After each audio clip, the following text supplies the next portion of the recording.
Welcome to Auto Tuning House After Dark.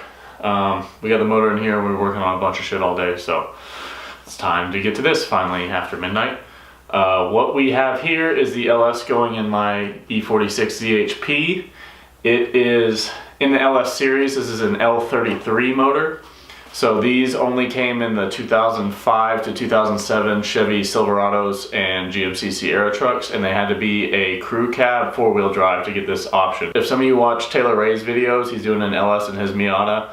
His is also an aluminum block 5.3, but the Isuzu Ascenders did not get the L33. His is, I think it's an LM4. Which makes slightly less horsepower and has a different head setup than this. This has the 799 heads, which are almost identical to the 243 heads that were on the LS6.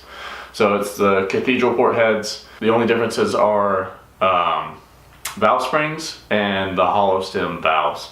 But everything else as far as the head goes is almost the same. So the reason I went with an L33 over like an LM7 iron block is, number one, I'm not going to be running boost on this car. I'm going to do everything NA and aim for about 400 wheel horsepower. And number two, it's a big weight savings. It's between 80 to 100 pounds less weight in this aluminum block than it is in the iron block 5.3. So we're going to start tearing this thing apart, see how much we can get done tonight. I don't know how well you can see this, but the company I bought this from just spray painted everything like this really awful silver. So, I mean, pretty much the whole motor has to come apart and we have to go get it stripped. But we'll get started. I'm gonna need this tonight.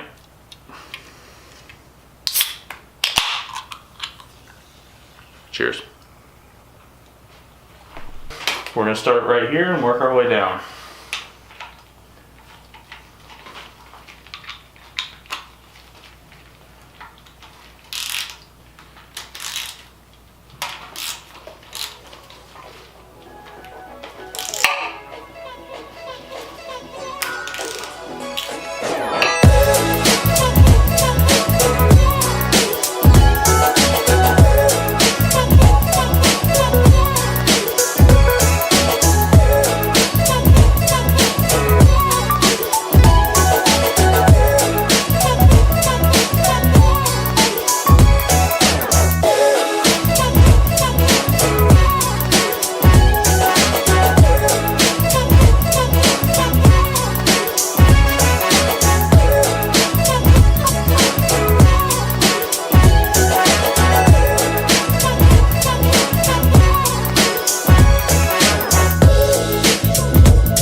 Time to break out the big toys.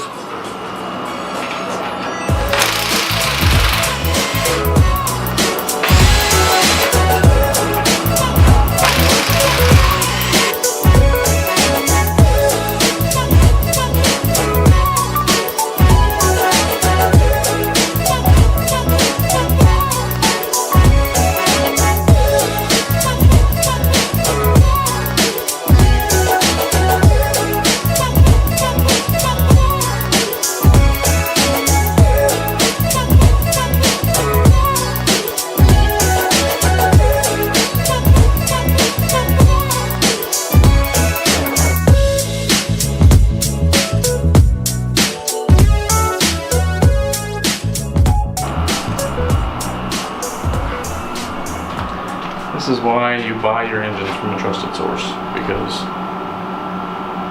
for 1,400 bucks, this is shit. Premium. So as you can probably see, the engine's not in the best condition, especially for what I paid for it. I got it from a shop that pretty much all they do is take engines out of trucks and then clean them up and resell them. And so they even delayed me getting this engine because they told me that they had to go through an inspection process and check everything out. And you know, if I paid like $700 or $800 for this thing, I wouldn't be too upset about the condition it's in. But for almost double that, it's pretty bad. There's a lot of corrosion. There's water in the cylinders and stuff like that. It probably just sat outside for a while because the cylinder walls don't look scored up. So it definitely didn't run with any issues, but who knows how long it's been sitting. So I'll wait till Will comes back tomorrow, I'll have him look it over and see if he thinks it's salvageable or even worth the money. I don't have to go through and replace everything in the rotating assembly because that would be the cost of the engine all over again. I think there's a warranty that company offers, and I'll see what that entails, but not super happy about it. So we're just gonna stop here for tonight. The next day. So after further inspection, Will thinks that this might be salvageable. We took off some of the end caps and looked at the rod bearing and the crank. And it all seems to be pretty good. So hopefully we can just take this and get it dipped in a hot tank and it'll be all right. Worst case scenario, I can just get a stroker kit with a new crank. But if you look in here, there's actually mold on the crankshaft, which I've never seen mold on metal before. That is bizarre. This thing must have sat for a long time. For now, we're just gonna keep taking it apart, and I guess I'll take it to the machine shop and see if they think they can clean it up.